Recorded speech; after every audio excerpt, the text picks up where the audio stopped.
All right, obviously really excited to be back and continuing to play on in this playoff opportunity. Looking back at the game on Saturday, we maybe didn't play our best, and ultimately, some of that credit goes to Yale. I think in the midst of that game, there were several plays that maybe changed the course a little bit that didn't happen, but ultimately we did stack up enough plays to open up a lead and then be able to hang on at the end. And I think our guys was great learning opportunity within that game. All this time of year is about is moving forward, and we're fortunate to be able to do that. I don't think we're lucky. I think we're fortunate because of making enough plays and ultimately a game that we can learn a lot from. I certainly want to address the postgame, and our expectation as a football program is win or lose, we're going to show our opponents a level of respect, shake hands, go down to the Sunny Holland end zone, sing the school song, and get back together and middle of the field and kneel down and have a team prayer. And sometimes the shaking hands piece and trying to tie that together with your opponent becomes a complicated piece. And it's my job as the head coach to do everything I can to protect our program. We want to represent our university in the best way possible.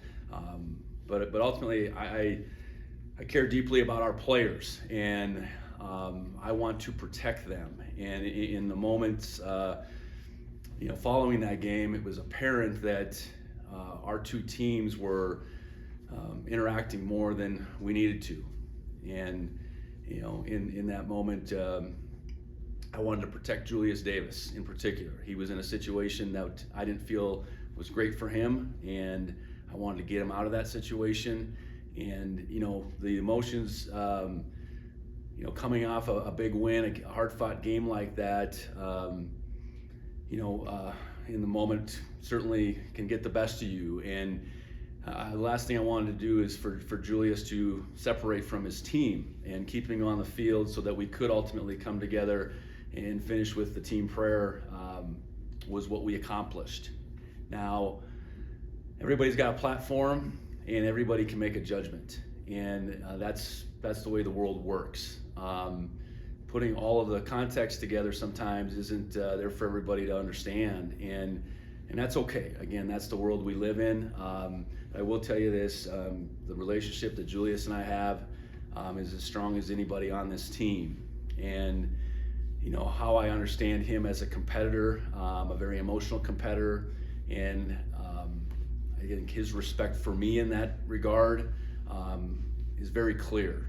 And while it might not have appeared that way, it is a relationship that is very strong. And ultimately, calmer heads were able to prevail, and we had our team prayer, and we went in the locker room and celebrated the victory.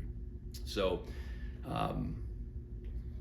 not the best way to finish that day, but a great learning opportunity. And again, my job is to protect our team, to protect our individuals on our team, but also to allow them to learn and grow. And I think for our football team, that was a great opportunity to learn and grow. And the interactions were not just about one player; it was about more than that. And we need to be better as a football team. So we need to be able to shake hands, go sing the school song, kneel for the prayer, and go on and celebrate. And that's what we're going to intend to do moving forward. And I feel good about where we're at here on Monday relative to that situation. Opportunity with Stephen F. Austin now coming to play us. Very impressive team that, like us, lost their first two games and now has rattled off 11 consecutive victories. They won a rematch against Abilene Christian the other day, and was very, very impressive in doing so. They're a good team, and we've seen them over the years. We were supposed to play them the last couple of years, so they're a program that, even though we haven't played them, there's a level of familiarity with, and it's an exciting matchup. And I said it the other day, when you're one of 8, you should expect really good teams that are in your path, and Stephen F. Austin certainly is that. So excited about the opportunity on Friday. Our familiarity with playing on Friday night in the quarterfinals, I think is a good thing. We played Friday night last year. We played Friday night back in 22.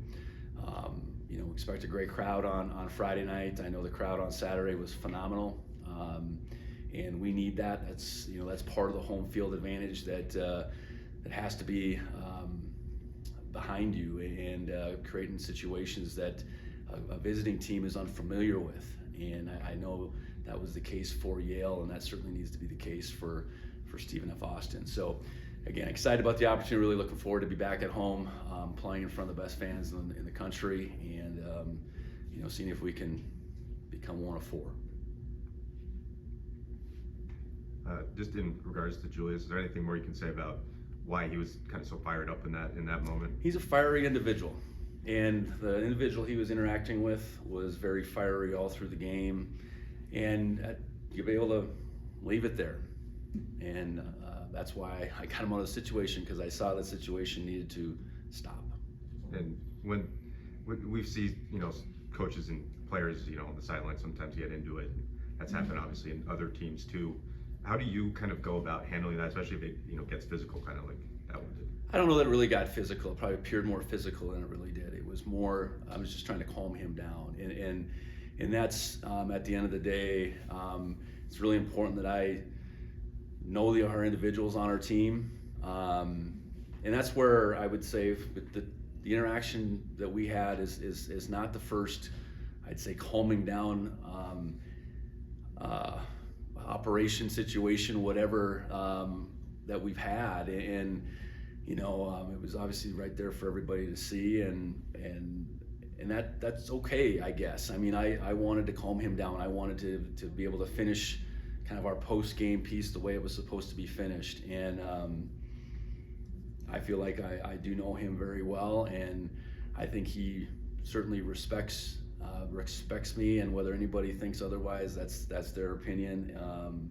So it's again, everybody can make a judgment, and that's the way the world works. Coach, do you think it's beneficial that this team had to face a little pressure in the first playoff game, and kind of going forward, how that might benefit you? Well, I think not playing maybe to your best and finding a way to win is usually part of everybody's journey. And we've been rattling off some pretty good performances, and to be in a situation that it wasn't all coming together necessarily. That's okay, as long as you get on the other side of it, I guess. So yeah, to work through a little adversity, to not panic, to have that sense of urgency that somehow, some way we got to figure this out. I think that's the way the second half played out. We're up 21-6 with 4 minutes and change left. We're moving the ball. It looks like we're gonna maybe run away from the adversity, and then we created some adversity for ourselves when Justin coughed the football up. And then they score, and then we get an onside kick, but we can't quite put the game away. So that could have ended a lot differently, but at the end of the day, it hopefully is a great opportunity for us to learn and grow from. You pay the price for maybe not working out exactly how you wanted to, but you win. And this time of year, that is the bottom line. Coach, what's it going to take to have a successful day on the ground going against Stephen F. Austin, a team that allows 88 yards per game? Well, I think we got to do what we do. I do think that's, how we match up with them versus how many of the teams they have played have chose to match with them, I think are maybe two different things.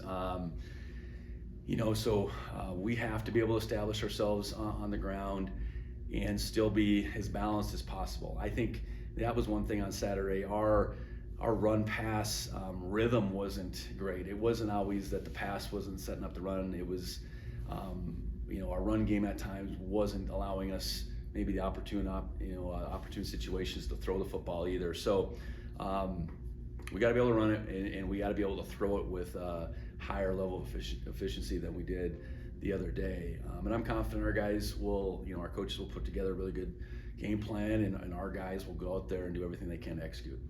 Just in their secondary, what type of challenges does the Lumberjack secondary present? I think they're sound. I think first and foremost, and then they can get after the quarterback. So it's twofold. I think the pressure they've been able to put on opposing quarterbacks has allowed the secondary to play. Mostly play coverage, honestly. They're more of a zone coverage team than a super aggressive man-to-man. Not that they won't play some man-to-man, but it's really, it's from the front back. You gotta be able to protect first and foremost, and not allow them to, get after you with four guys rushing. I think that's one thing you see over and over again. They've been able to get pressure with four guys, and when you can cover with seven, your ability to cover is that much better. So, our ability to protect and establish the run game and all those things is going to allow for the passing game to be what it needs to be.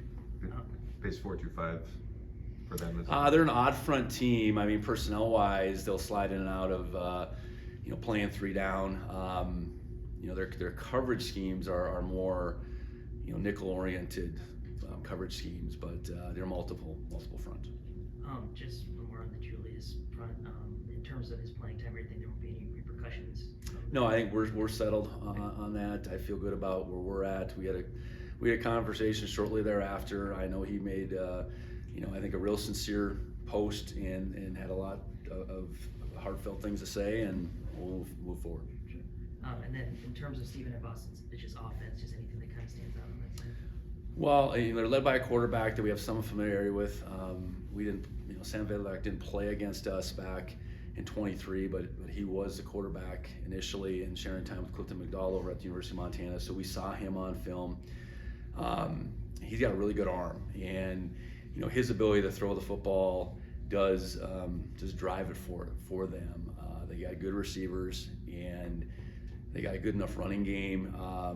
So I think their ability to be explosive is certainly a piece of it. Their ability to be balanced is a piece of it, but how he goes and he's got really good ability certainly is the most important thing. So like any week when it's a quarterback driven opponent, we got to be able to put pressure on him. We got to make him feel uncomfortable.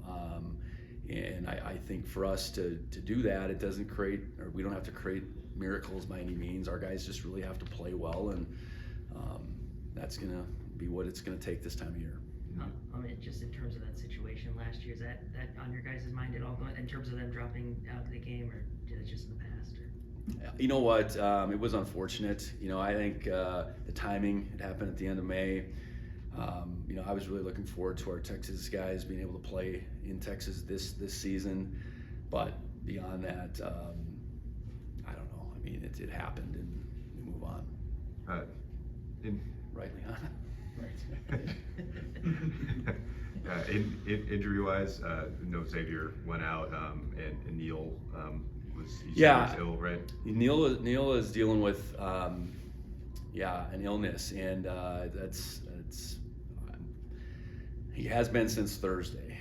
So now we're to Monday. So it's certainly our hope that he can work through that. He's a key piece to our defense. And then like typically happens, the spot that is a little bit vulnerable, then another injury happens. So, Xavier's going to be out. I don't know if that's out, but he's going to be out for this week for sure. And, he was really playing more and playing well. So we'll miss him on defense. We'll miss him on special teams. No matter what, it taxes Bryce and Cole a little bit more. Ryan Cray is going to have to step up. He's been kind of the outside looking in for a while. It's certainly our hope, though, we do get Neil back. Otherwise, I do think we got out of that game. It was a physical game, but I think we got out of that game with nothing more than, let's say bumps and bruises and those types of things. And it's a shorter week, so getting, ourselves moving forward, we're already very much in that mode. You look forward to Neil getting healthy so he can be out there on Friday night. You guys aren't a heavy blitz team, but the last two Caden picks have both happened with linebacker blitzes, even though the quarterback wasn't necessarily rushed. Do you think that maybe had an effect on those plays? Yeah, I think the one on Saturday, Caden did a really good job of almost baiting the throw too, and it was the backup was in there, number 3 was in there, probably an ill-advised throw to some degree, but he's maybe on his heels just a little bit, so we keep saying right place, right time for Caden. I think that's who he is, and so that was probably a combination, but it was it's definitely a real good play by him. Making the quarterback maybe feel like he had something, and then the quarterback being pressured a little bit. And you had a 6 DB look that led to a stop on a 3rd down early. I guess just can you speak to that? Yeah, I think having a dime package in, it gets us down to 1 backer, and in particular with where we were at with the backer depth going into the game, I think that was part of the thought process. I think as Taki came back, let's say over the last month, is something we've been, working through. It's really the first time we've, had it show up on a game day. But in those obvious passing situations, getting more guys that can cover ground out there is a smart thing. And like I said, in particular with our linebacker depth right now. Coach, on both sides of the ball, Caden and Titan overcoming injuries early in their career, now being captains and major contributors. Do you think there's something to the rest of the group kind of seeing what they had to overcome and how much it means to them to be out there on the field? No question. I think there's a little overlap with both those guys, but you look back really at 21, 22, and really 23 with Titan. Even as a true freshman, he was out, and then Caden, really 23, 24. I know those guys have provided inspiration because those are 2 really solid human beings that our guys look up to. But then beyond that, the example, and a lot of times it's easy to be woe is me when you're down and out, especially when you're down and out multiple times. But that was never the case with those 2, and I think whether they rubbed off on each other, I don't know, but I know the effect they've had on their teammates is hard to quantify. And it's a scenario like with Caden being elected a captain. I think he was like, well, I haven't really played. Well, you've played enough, but the impact that you've made with who you've been is why he was put in that situation. So, and Titan certainly, he's a little further removed from those injuries, thankfully, but I know that that was multiple years where he just kept coming back, and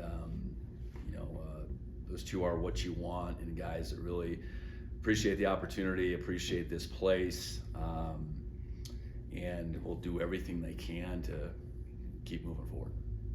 A lot of people, when a game like that happens, blame the bye or something like that. I know obviously previous 2nd round games haven't been that way, but is there anything you detected just maybe mentally or emotionally going in?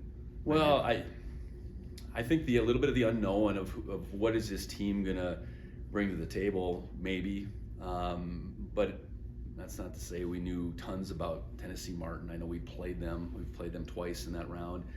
I know the other one was Weber, I believe. So I don't know. I think sometimes that's the way it goes. We had played with an incredible amount of I think emotion, a high level of production in 2 very big games leading into the bye opportunity, and I thought we practiced really well, and at the end of the day, Yale did enough things to make it very interesting. So I think it's all those things, and you're glad that at a minimum we got on the other side of it. There's obviously the one team ranked ahead of us didn't do that, and that's a really hard pill to swallow. So we did enough to win. I do think our group has continued to be in that mindset of, okay, how can we continue to improve? And that game will provide a lot of opportunity for improvement. And they got some PBUs on some DB blitz, especially Kamara. Was that something overall that you think caused some issues on the other side? Yeah, I think Justin didn't have the ability or the patience maybe to navigate the first one. I know the other one, he was free, and he probably should have flipped the protection and thrown the other way if we're going to get in the weeds on that. Because he hasn't had a lot of balls knocked down, but there was two, I think those were 2 third downs that he had knocked down in the first half. They had a good call into a screen we had set up one time that I think essentially ended up being another knockdown football. So, sometimes it's right call, right time defensively that frees a guy up. Sometimes it's as simple as, okay, if we just slid the other way and thrown the other direction and had a different angle for a throw, it would have worked out a little differently. So yeah, I think they did some things to keep us off balance, and ultimately our passing game wasn't as nearly as efficient as we would liked. Coulter, what do you got? And Coach, on the Sam Vidlac note, he's been really good all year, but he played exceptionally well on Saturday. So do you feel like you have a quarterback that's sort of peaking coming to Bozeman on Saturday to prepare for, on Friday to prepare for? I think that's fair. Yeah, he was. You can see watching like this progression of him all season. A guy that's clearly gaining confidence in whether you say he's taking more chances or he's just executing more on those chances. It's a little bit of both, and that to me exudes confidence. And he's got good guys he's throwing to, guys that are getting open at the same time, but he's having through the course of the year having to really make some tight throws, and I do think his arm talent is showing up more and more as you watch the progression of the season. So yes, he's probably playing the best he's played all year, and that's, I'm sure, what he's been geared up for, to peak at this time. One crossover game was against Cal Poly. Stephen Apostle played Cal Poly, and they held him in check. I think that's the only game he played from start to finish where he threw for under 200. So you look at that one a little bit more since you have more familiarity with Cal Poly? Well, we'd watched it, when we did play Cal Poly, and I know Cal Poly didn't play very well offensively in that game, turned it over a bunch. Yeah, I suppose there's this level of comparison you can make a little bit because it is a common opponent. I know that's a long time ago. It was back in September, so you still probably hone on the more recent situation, but you certainly do have a comparable opponent, which I know is different than our opponent last week. He, from my experience covering him before, he's good at throwing the ball down the field. Do you still see that in Vidlac? Yeah, for sure. Yeah. He's capable of making all the throws. I think he's made a lot of impressive throws on the move. I don't remember that so much from watching him back, in 23. So he's maybe added that to his game. So yeah, he's a pretty complete passer, I would say, as far as what he can do. He's not a big runner by any means, but he's athletic enough to extend some plays, and no, he's been impressive. There's no denying that. You mentioned just having these Friday night games before, having experience in that and having a short week. What do you like about your team's experience in that helps you get prepared for Friday night? Well, we've been through this routine. Adding a regular season game in 21, this will be the 4th Friday night game we play. I know even having this quarterfinal week overlap with finals and graduation ceremonies on Friday, we've been through that before. So I think just that our guys look and say, well, this isn't that big a deal. I guess that's the biggest thing. Your schedule changes, it condenses a little bit, but we've done this before and we have a plan. So it's not a matter of our guys, hey, how are we going to do this with the condensed week? Okay, we know how to do it. I think that's the biggest thing, having experience, and I think our guys love playing in Bobcat Stadium at night. We've been able to do that a couple times this year, and our crowds at night have been phenomenal. So I think there's a piece to that hey, heck yeah, let's put the game on Friday night. Let's light it on fire and let's see what we can do. What are some of the challenges of when the guys are in finals week too? Because that's probably a lot more pressure than a lot of people realize, right? Yeah, I get to maneuver a little different schedule. In some ways, it's a lighter schedule for some guys, and then some, certainly the added pressure of finishing out strong is there. So I think you work at it from an individual perspective, just what guys maybe need a little bit more, whether it's time or accommodations for us to work around. We're finishing a little bit earlier in the morning, but just a slight adjustment. We're not practicing as long anyways, so no, I think it's with some individuals it's more challenging. With the greater amount of team, it's probably in some ways just another week. They got a few tests, so you really got to ideally focus on those guys that you think are going to have some challenges and do everything you can to help them out. Right, something on Dane Steele this week. I thought the sequence where he scored the touchdown in Missoula and then got the tackle on the ensuing kickoff was pretty all-encompassing to what he brings to your football team. So do you agree?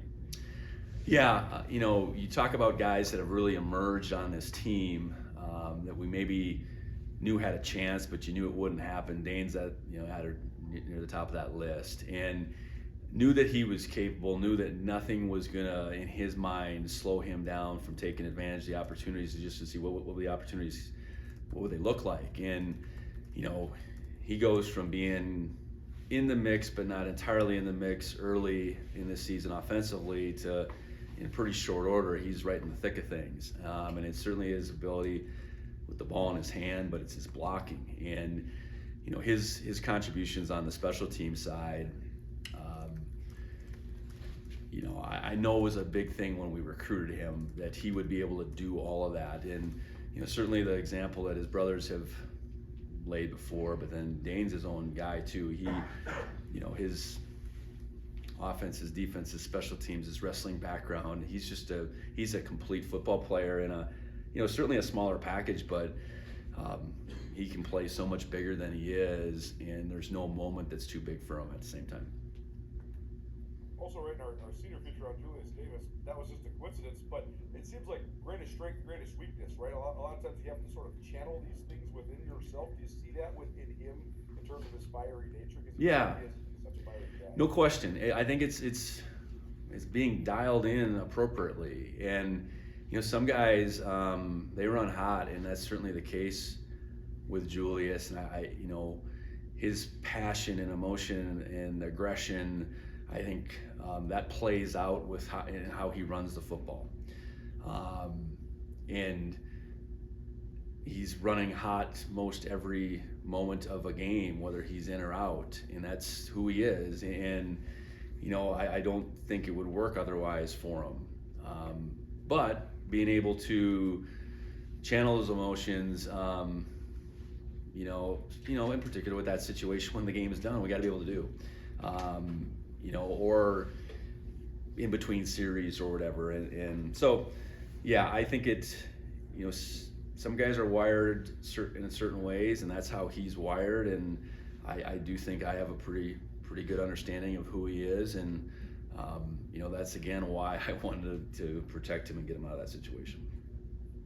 Last thing, we have seen a lot of upsets in this bracket, but the Big Sky has all three of the teams that qualified that were seeds into the quarterfinals. So what do you think that just says about the strength of the conference?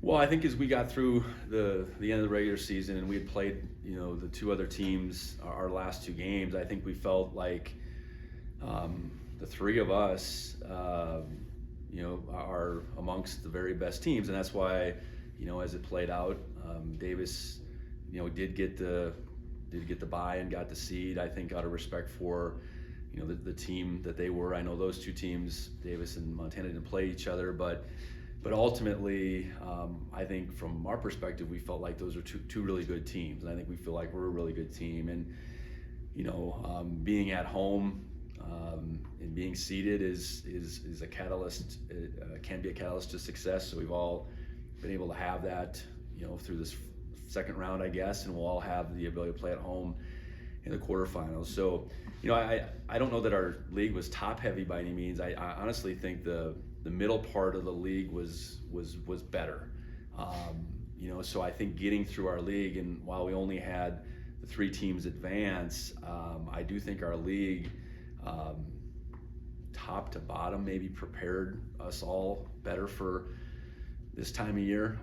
So we'll have to see how it all plays out. But yeah, I'm not surprised. We're all still standing here at 3 of 8, and we'll see how it plays out of this weekend. Thank you. Anything else in the room? Just Ryan, any update there? Yeah, hoping he's back. I know we tried to get him in position to play, and it just come game day. It was really a game time decision, and it wasn't quite there. So yeah, we're hopeful he'll be back.